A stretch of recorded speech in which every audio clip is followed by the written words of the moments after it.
So I'm Kim Wuyts. I'm a researcher at imec-DistriNet. That's a research group at KU Leuven, University in Belgium. And Jason is the CEO of Enterprivacy Consulting. And we're here to talk about privacy by design. So I'm really excited about this conference because this is one of the few times I don't have to say to you, you all agree with me that privacy is important. And ideally, privacy should be integrated by design. But that's easier said than done. What does this mean? How can you do that? So let me zoom into some of the properties, the characteristics of privacy by design. It should be tackled proactively early on in a systematic way, integrated in the development lifecycle, so it can really have an impact on the design decisions later on. Now, if you look at these properties together, what you're actually also describing is threat modeling. So threat modeling will be the focus of this panel. And let me start by giving you a definition. Threat modeling is basically analyzing the representation of a system model, to identify security and privacy concerns. The definition I am showing you here is the one of the Threat Modeling Manifesto, which is a manifesto created by 14 threat modeling experts and myself end of last year. So I'm really excited about this. You will see some quotes coming back.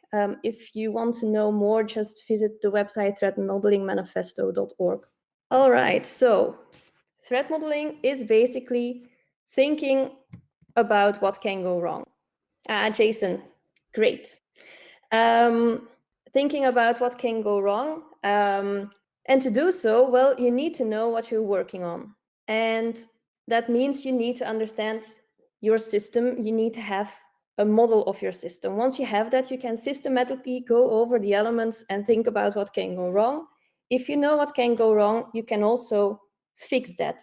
And finally, you should also think about how you actually did it, reflect on it, determine whether you did an acceptable job. These are actually the 4 questions that were coined by Adam Shostak, who has written a really great book about threat modeling. Threat modeling has been around for quite a while now. It has been around for more than 20 years now in the security community. And it has been really been embraced, I think, by the community the past couple of years. It works for security. It also works for privacy. So in the remainder of this session, I will mainly focus on the first 2 steps. And then in the second part, Jason will focus on the 3rd and the 4th one. All right, threat modeling. How can you do that? I also hear often like, wow, yeah, threat modeling, it sounds so difficult. I'm not an expert, or that sounds really complicated and it will take a lot of time, which I don't have. Well, I hope at the end of this session, you will agree with me that you do not need to be an expert, and it only takes as much time as you need.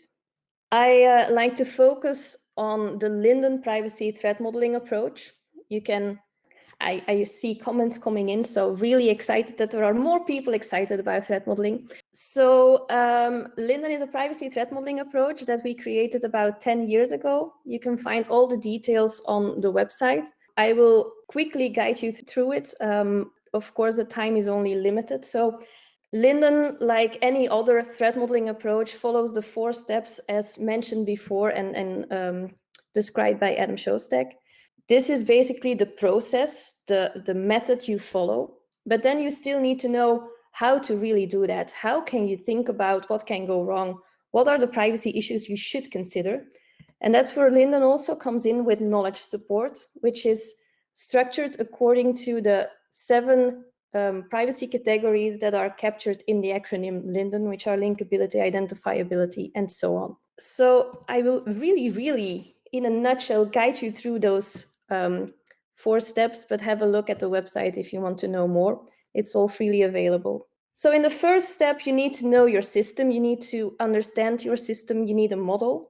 And in threat modeling, similar to Stride, by the way, people who know Stride is a security threat modeling approach that was created by Microsoft, and that was used as inspiration for Linden, so you will see a lot of similarities here. So in that approach as well, a data flow diagram, or DFD, is typically used as a model, which is a very high level or very simple, basically, representation of the system. So when you have this kind of representation, you should analyze each of those components and think about what can go wrong for all the, in this case, Linden categories. And to do that in a systematic way, you basically will create a big table that has a row for each component and a column for each thread category. Not all categories apply to all DFD elements, so some can be removed based on the Linden template. And then you just go over all those combinations and think about what can go wrong. How do you do that? Well, Linden provides knowledge support there and has an overview of the most common privacy issues for each of those combinations. So you basically look at the catalog of thread trees and determine whether it applies to your system. And if it does, then you have identified a thread that you should document. And once you have documented threads, you will want to mitigate them, probably. So there's also some mitigation support in the form of strategies and solutions in Linden. But more on mitigations in the talk by Jason. And in the fourth step, you will reflect, you will see if you should update some your model because you included some mitigation strategies, or maybe you should zoom into more detail in a certain component because it's an important one and it should be investigated in more detail. Now I want to briefly also introduce alternative privacy taxonomies. So you have Linden that covers 7 privacy categories, which I'm quite fond of. But of course, there are different ones, and most of them will also map or in a way align to this. I think one of the, at least according to me, one of the most known is this triad of privacy goals, or kind of the alternative privacy version of security CIA, which is unlinkability, intervenability, and transparency. You also have the NIST variant of this. You also have a very comprehensive taxonomy of privacy by Daniel Soloff and design strategies by Jaap Henk Hoekman. Basically, there is a lot of privacy background information if you want to read about that more. Maybe one more side comment. So Linden, what I'm talking about now, is really focused on threat modeling of the system. You need a model of the system. So it's part of the architecture of the requirements and design phase. Of course, it's also useful to already consider threat modeling at ideation stage. All right, back to threat modeling. So I mentioned earlier that threat modeling does not necessarily require a lot of effort and expertise. And I can assume that some people in the audience will be thinking like, well, what you were saying now, that Linden stuff, interesting, but it sounds complex. So is it really low effort, low expertise? To answer like a lawyer, well, it depends.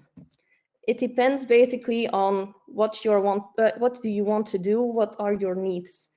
So the Linden I have been describing before, which I will now call the full Linden, actually provides a high degree of thoroughness and traceability. Of course, that comes at a slightly higher cost of more effort, and you still require some expertise. But for certain scenarios, for certain contexts, for certain domains, cases, this is what you might be looking for. What we see on the other hand is that people start kind of freewheeling with the Linden categories, the high-level ones, the linkability, identifiability, and so on, and basically just do a high-level brainstorming with those. And that's awesome because that really reduces the effort. However, in this case, the thoroughness, the traceability, basically the completeness, correctness completely depends on the expertise of the analyst. So that made us think, can we fill this gap? And that's why we created a more lean version of Linden, which is Linden Go. It's basically a deck of cards that describe common privacy threats that you can apply to your system. It still has a sufficient degree of thoroughness and traceability, but comes at a much lower effort and expertise. So in the remainder of this talk of me, I like to talk a bit more about Linden Go. And let's start with what you need to get started. Well, I talked about it before. The first step of threat modeling is you need to know what you're working on. So you need a system description. There is no need to have a data flow diagram. A basic whiteboard sketch can suffice. Basically, use whatever you have, what you typically use. There is no perfect representation. Next, you need Linden Go. You need a deck of Linden Go cards. In the next slide, I will zoom into one of those. I want to stress that this set of cards, it's 35 in total, 34, 35. It should not be used as a plain checklist. It's basically a tool to trigger your creativity, to really think about issues specific for your system. And then thirdly, you need a group of participants, because the best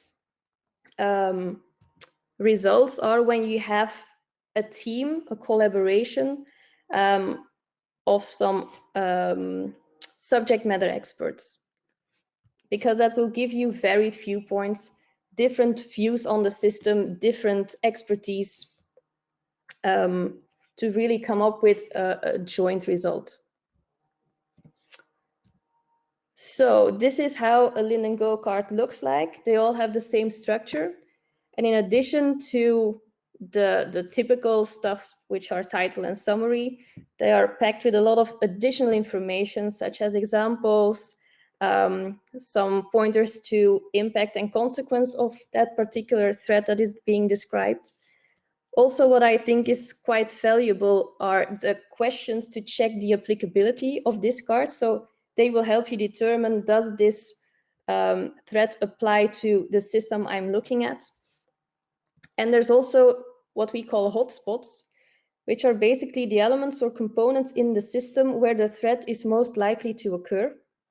So that will really help you scope where you should look. You do not need to look at all the components of the system for each of the cards.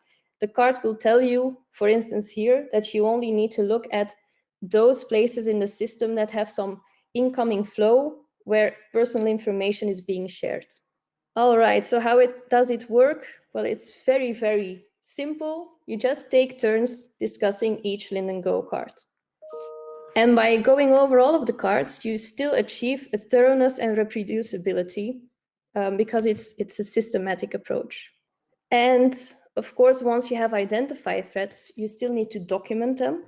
And you should do that in a way that is meaningful to your stakeholders, meaning that it can have an impact on the future design decisions, that this is not just an exercise to write a document, it's really something that will be used in practice.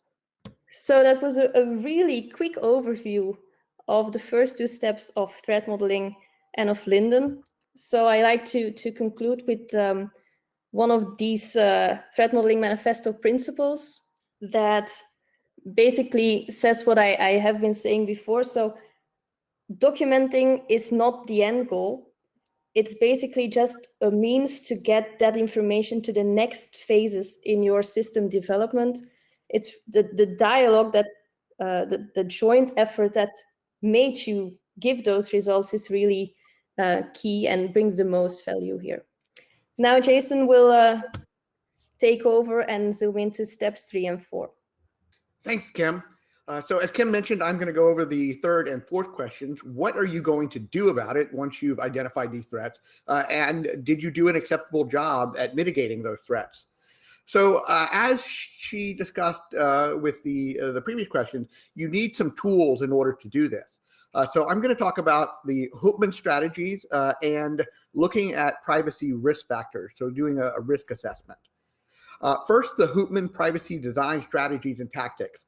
So Jaap Hoopman has identified that there are 8 different strategies that organizations employ to reduce privacy risk. You'll see them listed here at the top of each box. And the blue ones represent data-oriented strategies or technical-oriented strategies, and the purple or more process-oriented strategies. Now, given the short nature of our program, I don't have time to go into them. There are other different models for things you can do to mitigate privacy risk. NIST has a framework as well. But the Hoopman privacy design strategies are ones that I am more prone to use. Now, on the risk side of the equation, I'm going to talk about 2 different risk frameworks that are very similar, and you'll see that.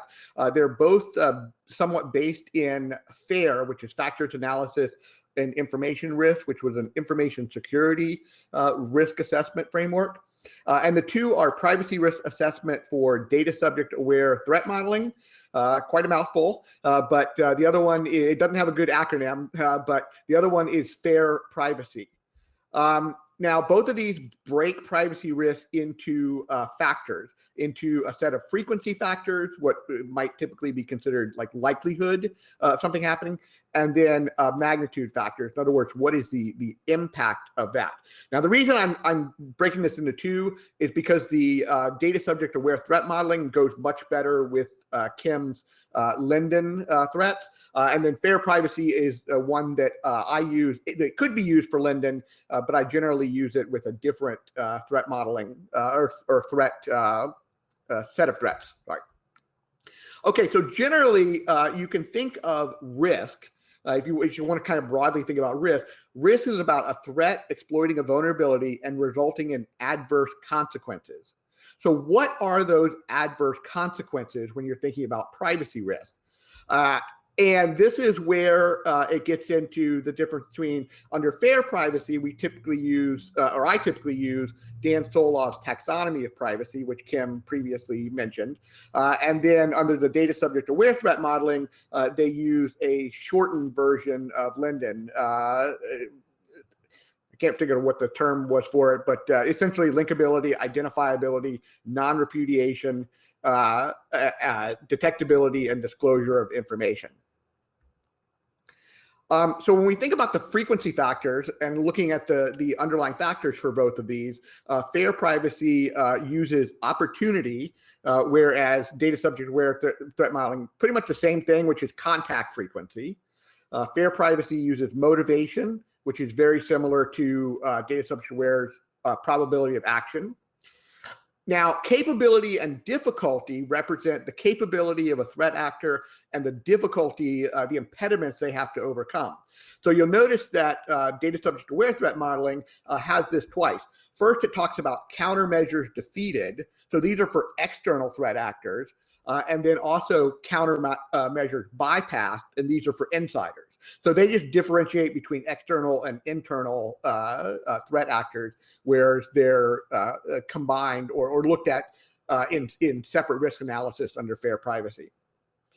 Also, I'll make a note that data subject aware threat modeling adds an additional factor of retention period, owing to the longer you have data, potentially the higher risk it is because more opportunities to do that. I would put a similar thing under opportunity for FAIR privacy. You're looking at a time period of your opportunity, and so depending on how long you have the data, you either have more opportunities or less opportunities within that time frame.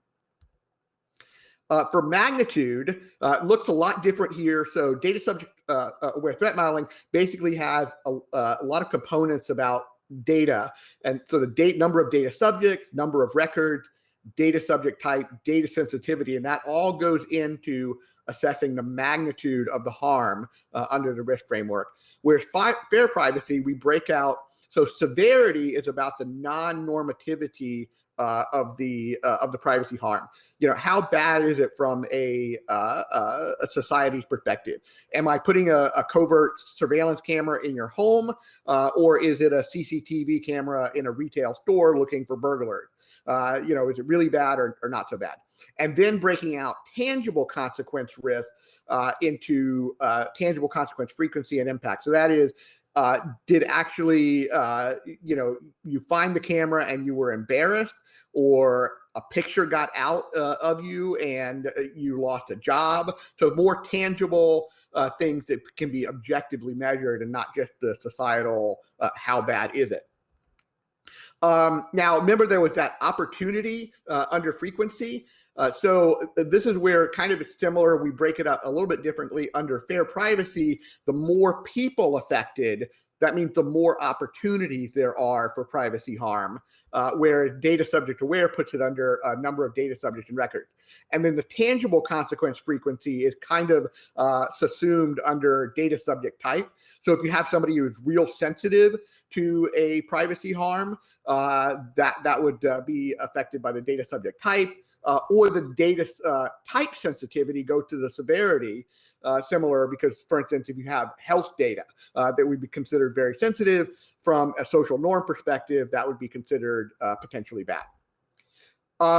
One of the things I really like about and why I use fair privacy is because I can map the Holtman design strategies into the privacy factors. So if you want to reduce opportunity, you minimize and separate people and data. If you want to reduce motivation, you enforce policies and demonstrate compliance. If I tell you you're going to be fired if you do X, Y, and Z with data, then that's going to reduce your motivation to do that. Difficulty is about hiding and abstracting. So if I encrypt data, if I obfuscate it, if I make it less granular, it's going to make it more difficult for you to use it to, say, identify a person individually. And then inform and control goes to severity. Going back to my example, if I install a covert camera in your house, that's pretty bad from a social norm perspective. But if you know about it and you have the ability to turn the camera on and off, for instance, you hired me to install this camera, then that's not really much of a problem. So the more knowledge and ability to control the situation, the less it generally tends to be from a social norm perspective. So that's why I really like using FAIR and then the Holtman strategies, because they map up really well. Now, whether or not you did an acceptable job at it is about looking at, once you apply those strategies, you can look at residual risk. So you had your baseline risk before you added in any controls, and then did you, what was the risk afterwards? Now, fair privacy is, and data subject aware threat modeling is privacy risk assessment are both quantitative privacy risk models or risk frameworks. So you can actually pre and post control quantitative risk, and you can look at potentially what is your risk against a tolerance baseline. So for instance, if you have your risk exposure way out here and your tolerance is much lower, then you can see that, oh, wait, we need to do something to reduce our risk. So then you can potentially add in controls. Well, look, we've reduced our risk, our privacy risk, but we haven't yet gotten it under the tolerance. So we need to do more. Now, finally, you can also use a privacy risk analysis, and I'll just throw this in. You can use that to do a comparison between two different projects. So in this example, a risk of smart locks, in other words, networked locks, and a smart garage door risk. So maybe this suggests the company needs to prioritize dealing with the privacy risks associated with smart locks. Kim, I'm going to turn it back over to you to finalize and take us out of here. Yes, so I like to end with another quote from the Threat Modeling Manifesto, basically saying that the goal of threat modeling or of privacy by design is not to have that document, not to have that compliance check. It's really to have something that is meaningful for the remainder of the development stage. So something that is really implemented and that helps your design become better, becomes more privacy aware, privacy friendly by design. So let us know if you have any questions Yes, right. So we also have a couple of resources we like to share, which is our Linden website, Jason's book, of which the second edition is coming out in fall, and then some related work for those interested to know more about privacy by design and threat modeling stuff. So definitely have a look at those as well. Well, thanks, Kim. And sorry I was a little late getting in here, but I'm glad we were able to pull it off and get to the end. And I know we have 1 minute. I don't see any questions, but I want to thank you for putting together this session. It was interesting, and I hope our audience was interested as well. Feel free for me to reach out. I'm on Twitter at Privacy Maverick, or you can find me on LinkedIn. You have a Twitter now too? Yes, I'm on Twitter as Wuyts, and you can find me on LinkedIn as well. Easier to exercise them online. Somebody says, where do you see children's rights impact assessments sitting in here? I've not heard that term before, so I can't really say. I think that might be something that the EDPB came out with recently. I don't know, to be honest. Yeah, I don't know it either, but basically you can extend like the knowledge base, the taxonomy that you're applying, and also integrate that in the same way as you do threat modeling now. So if there are issues that you should tackle, then you can extend that knowledge base, the soul of taxonomy, Linden, or whatever, with that stuff from the children's rights impact assessment. Yeah, that's one of the good things about certainly the manifesto level and some of the other tools that we suggested. They can be applied. I mean, you can switch in and out. So if you're talking about children's rights, if there's certain rights that you want to put in place, that would be what you're trying to avoid. And then you have certain mitigations that you put in. So certainly all of these are generally flexible enough to use this type of technique to look at other types of situations. So anyway, thanks again, Kim. Thanks everybody. We're a minute over time, and I hope to see everybody again in person someday. Definitely. Thanks, Jason.